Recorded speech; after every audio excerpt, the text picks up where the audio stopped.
Bienvenidos a la podcast de los Armchair Analysts. Happy Cinco de Mayo, ladies and germs.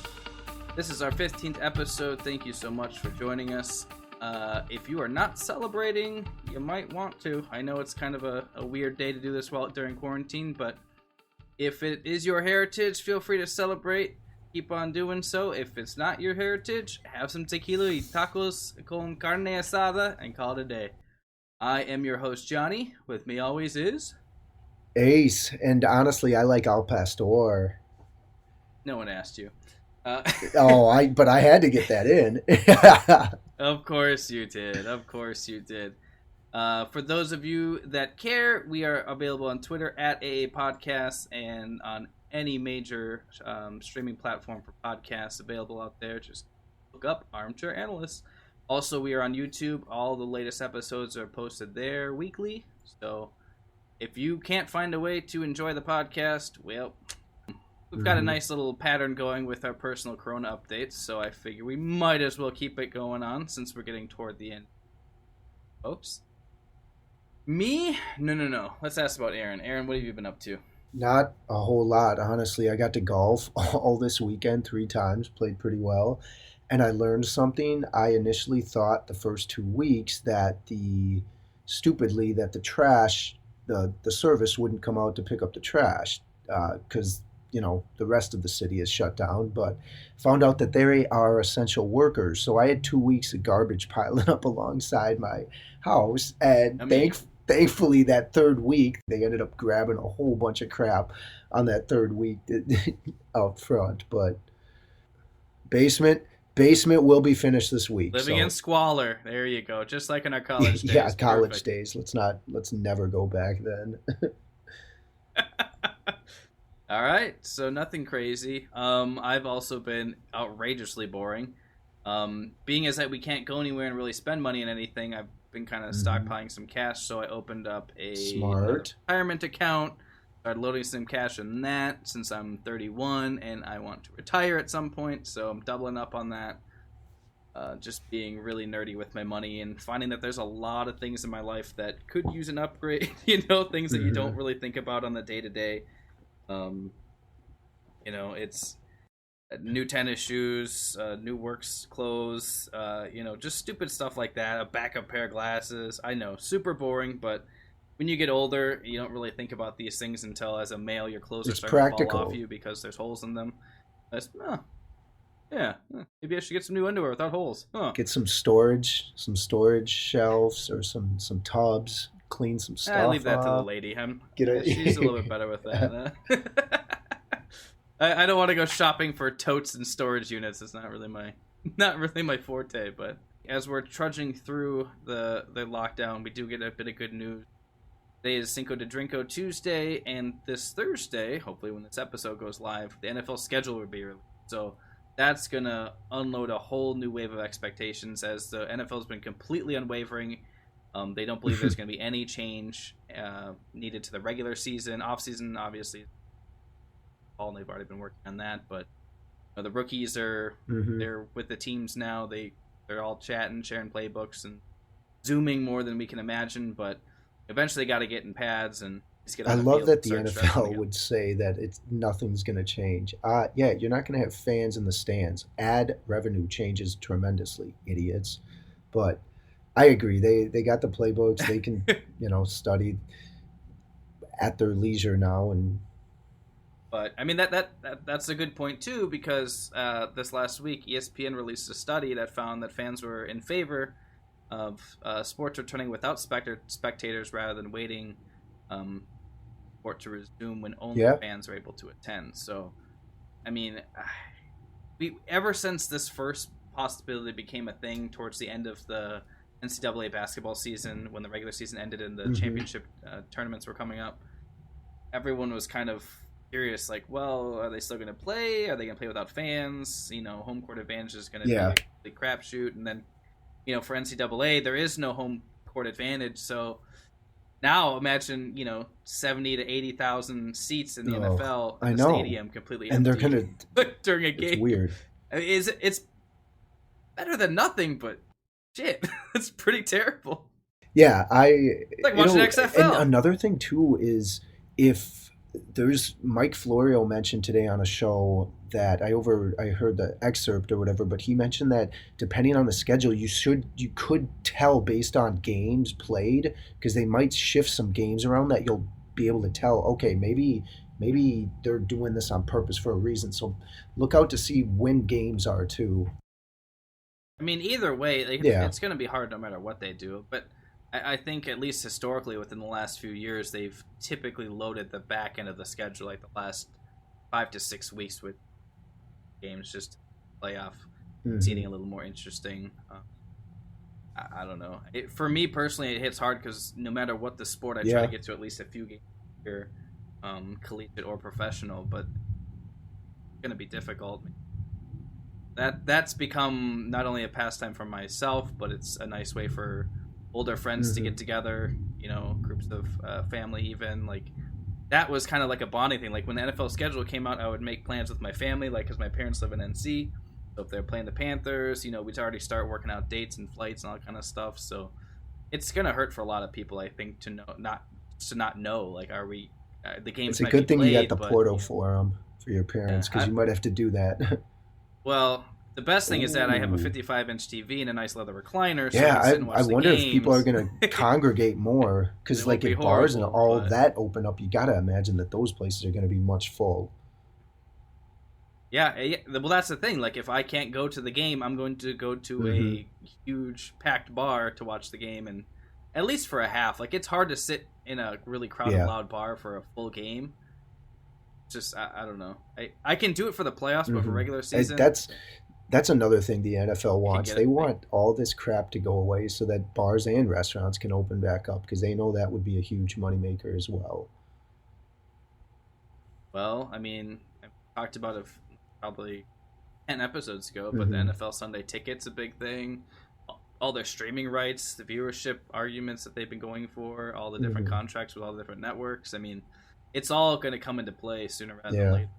It's a big deal, and don't really have any answers. Yeah, we just We're exactly. At the just end of the day, I think speculating. a lot of people are just craving to see sports back, and MMA's coming up or UFC's coming up this weekend, and then I think baseball and golf are next in June. So either way, it's good. Yeah. Well, and just because we're craving so like anything sports related, I think that's all of the resurgence of the ESPN documentaries. I mean, we've been talking about the Jordan documentary for a while. Episodes 5 and 6 were released last weekend.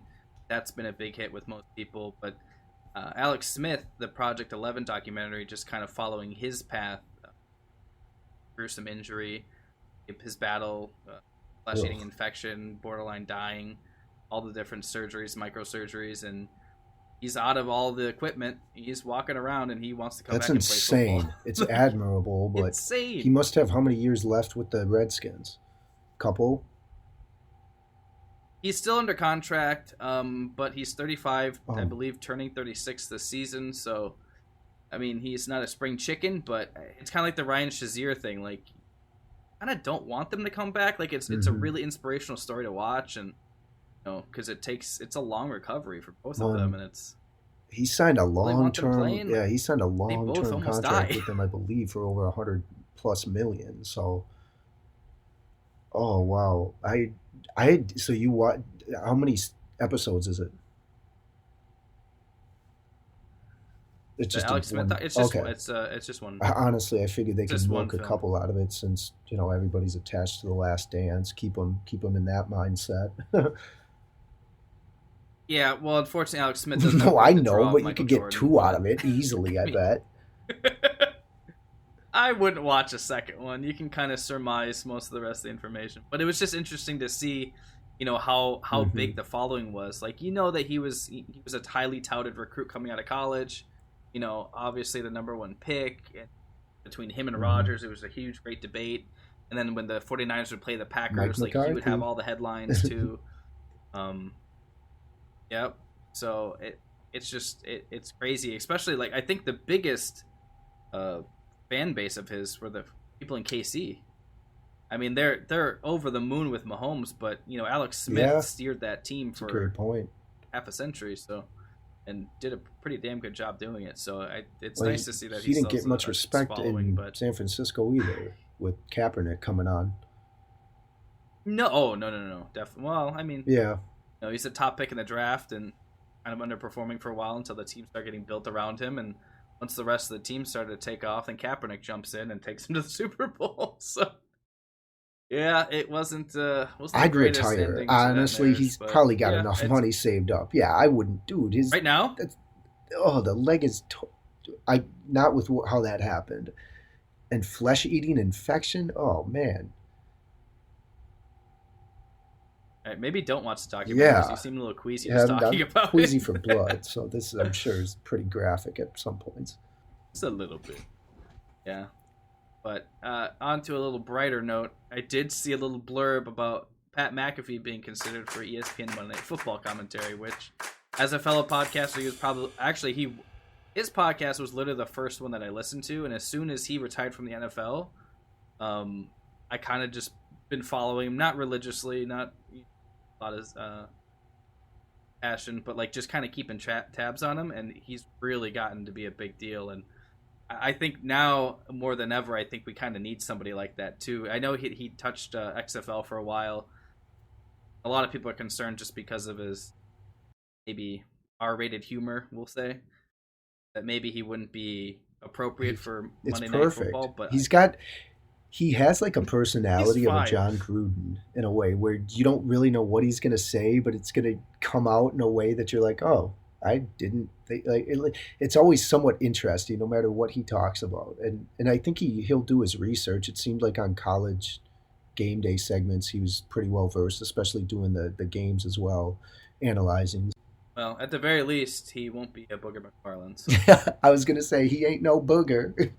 Yeah. Wink face. Well, and that's the thing too. It's like a lot of people. There's anytime you went on social media after he took over for Monday Night, after Witten left, there were so many people just trolling him incessantly. But like, honestly, when he was on the field and he had a little booger mobile, when he just got like quick snippets. I mean, he played the game. He understands the game, but he can't. He doesn't have the repertoire to carry a full cast. Like that's not that's not his thing, Yeah. Like when you got little snippets of him, I was like, okay, like, oh, I like that. Not the Even my girlfriend was like, oh yeah, like that was pretty insightful, which for some of the commentators it's hard to come by. So I'm not saying that he doesn't need to commentate, but sideline reporter, it's hard to have him in the studio doing the full game. Yeah, we've just become picky as a society because we used to just love all the other, the past greats, Pat Summerall and John Madden and the whole Monday Night crew, even Tirico and Gruden. Oh my God, how much do you think people would love to see them back? But we're spoiled now that we can comment on them Well, and back it up on social yeah. media. But I think the thing is, it's like there's a lot more. The viewership is just growing, like because. Our younger generation, we all grew up with it. We're all watching it, and the older generation is still watching it. So it's like you're not losing a ton of people. I know when people started kneeling, everyone's like, "I'm not going to watch it." Well, $10 says they're paying attention to the draft when no one knows what's going on. So Yeah, I think exactly. that just because there's so many people watching and taking in all these games, we're a little more critical. That, and we've been spoiled. We get people like Tony Romo. You get the occasional people that come through in the college level too, and it's like, okay, like we can see that the product can be good. But now, like if we can only watch the game, I think the emphasis switches even more. The focus goes even more towards the commentators because that's the only way we can enjoy the game now. Normally, in order to escape Buck and Aikman for a Packer game, I'd have to go to the game, and I've done it. But without that option, it becomes a little harder. So I'm hoping Pat can get something solidified. I haven't seen anything official yet, but Yeah. the rumors were circulating around. So that'd be kind Well, of and cool. I know they. Yeah, who knows if he wants that type of schedule too? Because with the podcast, he's already traveling a lot. It seems like maybe not now, but still before this. I mean, they still edit it together. Like he still records while he's on a plane. Done it Oh, okay. times, so it's not a huge. No, I totally agree. Got his own thing going, Mhm. but I mean this. For the brand. Yeah. Follow us, For Pat. sure. Uh-oh. Oh my gosh! And I know that this story personally hits home for you. Andy Dalton signs with the Cowboys, a mediocre deal as a backup quarterback. You really wanted me to mention that for some reason, so feel free to fill in. Yeah, Andy Dalton.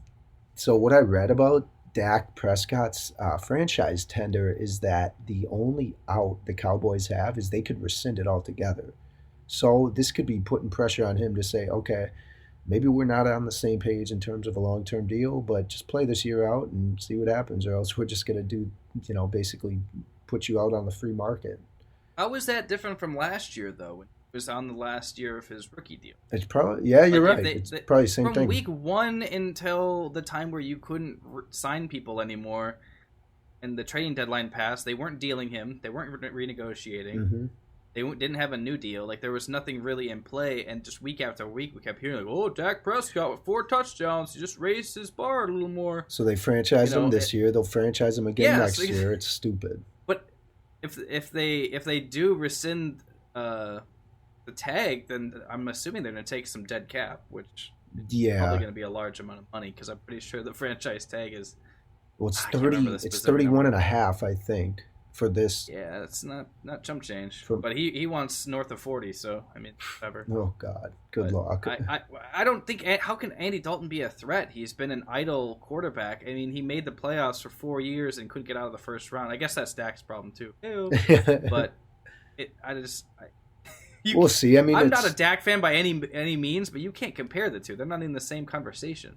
Yeah, I think Dak's ability to scramble a little bit more and find open receivers rolling from the pocket, and he's fairly accurate and has some good touch. So, and honestly, right now he is set up to win with getting. They already had a good offensive line. They got C.D. Lamb in the draft.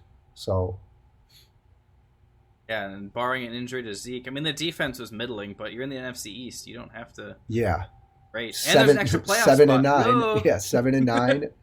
God, they could have potentially both gotten in last year, the Eagles and the Cowboys. Make sick. That's if had the NFC East not been so bad last year, I don't think I would have been as mad about the additional playoff spot, because now you're gonna let some of the trash in. I know we talked about your boy Dalton. Another big signing actually just happened this afternoon. Frank Gore signs with the Jets. The never-ending wonder. The man, he is the most nondescript person. He's never gotten in any trouble, doesn't speak out, doesn't cause any controversy. He just takes the rock and pounds it up the hole. He's like the Mike Allstott of running backs. Oh, please, do not give that turd any more credit than he needs.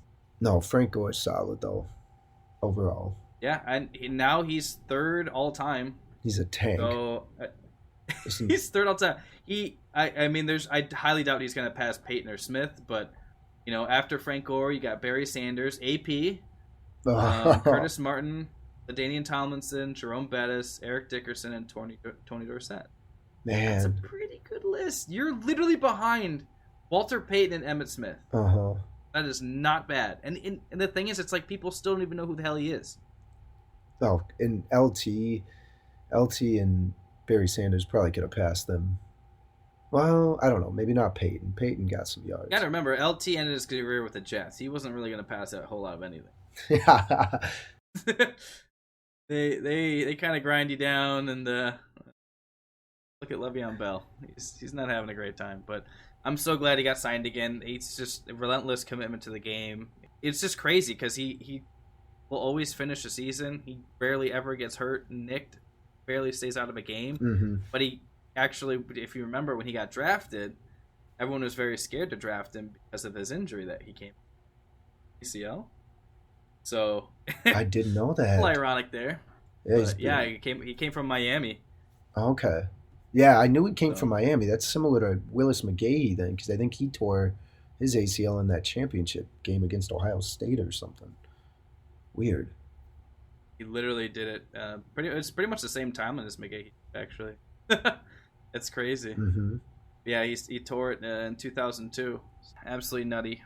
Some more NFL news. Don Shula dies at age 90. Oh. Head coach, obviously most famously known for undefeated. And you know what? I love the respect that they get whenever of the undefeated teams, the current NFL teams, finally lose a game. There's some sort of meme or some video of the leftover survivors of the team still doing popping champagne. Their record's still intact. Yep. Just an amazing coach. A little bit before our time because we're just babies, but I mean, gotta give respect where respect is due. Yeah, and then honestly, adding an additional game, that's going to make it that much more harder for somebody to go undefeated. Yeah, Because I think they went what, 15 or 16-0. 17. I don't know what it was. 14-0 in the regular season. And then Yeah. Games in the Super Yep. Oh, Yeah, fascinating. that now more than ever, especially with the addition of another playoff team, another chance to lose because you're only getting one team to bye. So I think he's safe now. I think he can rest easy. Yeah, rest in peace, Don Shula. I need you to tell me more about this MLB 10-team division, 3-division format. So it's looking like the season's going to start in June without fans, obviously, as we mentioned earlier. And it's going to be 100 games divided into 3 divisions. So you're going to have a West, a Midwest, I think they're calling it, and then a East, which to me opens up the door for all possibilities. I think you get rid of fan voting in the All-Star game and just have the coaches and players vote on best players for each side. And I know this makes it confusing now that there's 3 divisions. How do you determine who goes to the World Series? I don't know, you'll figure it out in the playoffs somehow. Make a playoff schedule that works to get in best teams available, basically. Or like the top 4 from each get into a 12-team playoff scenario or something with a couple teams getting a bye. I don't know. Either way, it's not rocket science. You can work something exactly. The best part is it opens up more rivalries throughout the sport to get fans closer to those areas. Since Midwest, now I might take a road trip to Chicago knowing that they might schedule the White Sox and then the Cubs right after. That'd be a fun weekend to see the Twins playing. Milwaukee. Or Milwaukee. Go to Milwaukee and then Chicago and see all 3 of them. That'd be awesome. So this is kind of in a weird way leading into my quick 6 too, but I'll hold that because I know we got some more to say about this stuff. The only thing I think we chatted about a little bit earlier is then you kind of, with this new format, you kind of have to make a definitive ruling on DH. Yeah. We've been waffling back and forth, yes or no. Come on. Exactly. And it's going to come down to player consensus. They're going to want it. I think they'll want the extra player. I think the MLB wants it. It's, like you said, it's the extra offense. It's a little more excitement. And I don't see why you wouldn't. I honestly don't know why there's been an argument. Who cares? After Big Papi? Come on, man. Nelson Cruz now? Come on. And then the only other thing that really kind of came to mind right away is the MLB All-Star Game. If it even happens, the winner, that league, AL won, the AL would host World Series. So now that would be the only other thing with getting rid of those 2 conferences. But again, not rocket science. Yeah. It can be done. Do it. Give it to the MVP. Boom. Give it to the whoever the MVP is, whatever division he's from, give it to that division. That seems fair and balanced. Yeah. Perfect. Yeah. All right. You already kind of alluded to it, so why don't you hit us with this week's Quick 6? Yes, absolutely. So this week I am going to discuss rule changes that are impacting these sports that I think they should adopt based off what's happened due to COVID, the pandemic. First one, baseball, as we alluded to, I think they should reduce the schedule permanently to 100 games, and I'd even keep I'd keep the divisions, but I think that might get a little more tricky to figure out. We can just keep that as it is for now. And I'd keep the same playoff format. Let's see, football. I don't know why, but I like the fact of limiting the preseason games to 2, having an 18-game regular season schedule with 2 byes now. And I know that would probably mess up fantasy in some way. Maybe I have to get another roster spot. I don't know. I don't really care about that. And I also think that a bonus, replay, they should have a replay review crew. And I think they've implemented that further, but they don't need to they could reduce the time on field for these refs to get under the head ref to get under the. They don't have to go to the sideline. They should just get it in their air. Don't go under a booth and try to figure the stupid things out. What else? Next. I think they got to bring back the enforcer in NHL. They got to slow the game down. It's going to make it better overall. I can't. That's one of the things that I actually enjoyed with it. And I know get off your armchair, get off your soapbox. I've never really played hockey, but I can't watch it now compared to what it sounds weird, but I can't watch the game now because there's no fluidity to it at all. And it's difficult to keep up with the puck and whatever. Even going. You want the highlighted puck to come back, buddy? Is that sure. Yeah. No. While we're going for get out of my podcast. Ridiculous ideas. No, and then so a couple more. NBA. I also bring back the enforcer, and I think they should widen the sideline and the baseline, each side by 5 feet. So you have 10 feet total. These players are way too long. I've been to a game before. It's like they get up and down the court way too easily, so make it tougher. Giannis takes like 3 steps, and he's already at the basket. Yeah. So then you get these 150 to 146 games or whatever. And the last one, a bonus to our buddy Blake from college, MLS. Me and him appreciate the MLS or soccer in general. We think there should be 4 subs allowed per game. Or I said we. Sorry, I meant I. Number one, the overall endurance compared to the other leagues is not really even that comparable. The gap is lessened a little bit, but still, I think allowing for 4 subs really will help keep the game a little bit more fresh and not as sloppy as it can turn out to be at the end. Booyah. Not bad. A nice fresh take. And honestly, with the changes that are kind of undergoing with a lot of leagues, it's not too far-fetched to think that some of those be considered. I don't buy into the NFL thing, though. I mean, it took them how many years just to get to consider and talk about 17 games and adding a playoff spot. So if that's going to happen, that's going to be a few down the road, but you never know. Mm-hmm. Alrighty. Well, that is our show for this week. We thank you all for listening. Again, we are on Twitter at AA Podcast. Please follow us. Figure out what we're doing and when we post anything that comes live. And again, any major podcasting platform, we are on there. Just search AA Podcast. And we're also on YouTube. Armchair Analysts. So, anything else you got for us, Ace? No, sir. That was fun. It was. We'll do it again next week. Thank you all for listening. I'm Johnny. That's Ace. And we are out. Peace.